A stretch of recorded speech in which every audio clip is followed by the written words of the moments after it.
Okay, since we spent a lot of time on this, I'll say a little bit on how to solve this kind of equations on unstructured meshes and in 2 and 3 dimensions.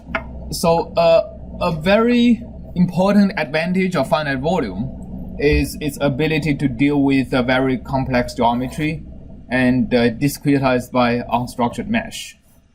Okay, so a typical unstructured mesh is can be seen by in MATLAB by the use of the PDE toolbox.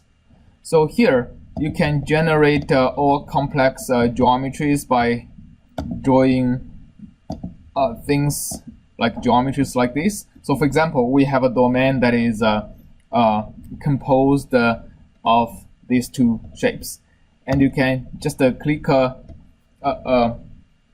button and generate an unstructured mesh in this domain. Okay.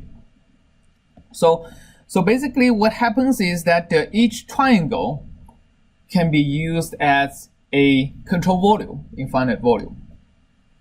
And it's the consequence of this is that when you look at the finite volume, for example, in 2D, dw dt, and it can be a vector, plus now in this case is the divergence of a, let's actually write it a bit more lengthy form. So we have a flux in the x direction, and we have a flux in the y direction. So in this case, the flux can be written even in the scalar case as a vector because it has an x and y component.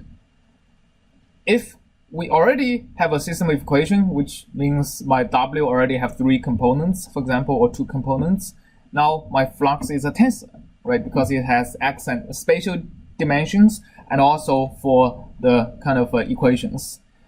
So for example, again, going to the shallow water equation, the W for the shallow water equation in 2D would be equal to hux and huy. Okay, so because we have 2 momentums, one in x and y, the other in y dimension.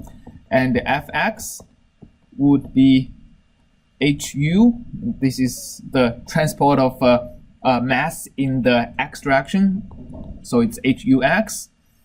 And the transport of momentum in the x, the transport of momentum has, okay, so this term is the transport of x momentum in the x direction, so it's xux squared, right, plus half of gh squared.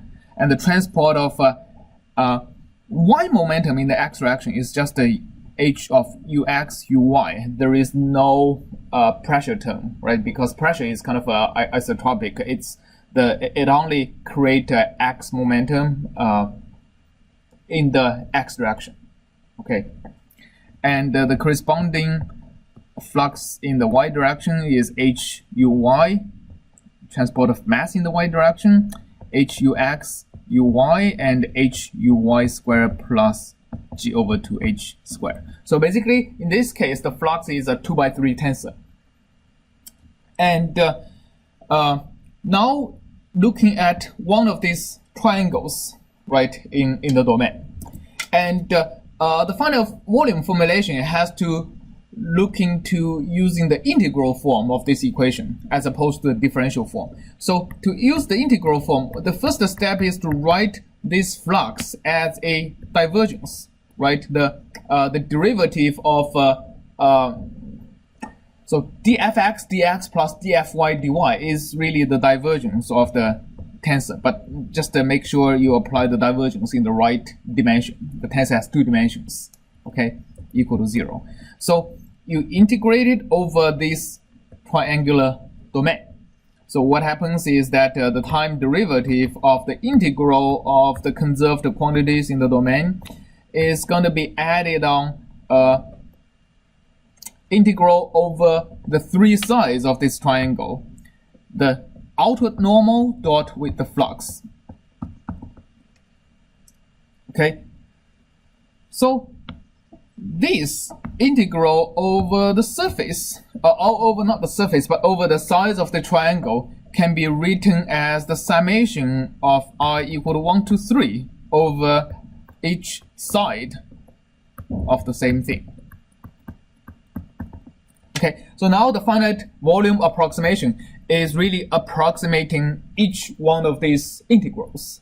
So basically, this one of these integrals, for example, is the flux across one of the sides of the triangle, which is going to be applied for this particular cell. It's also going to be applied, the same flux should be applied to the other control volume on the other side of the interface.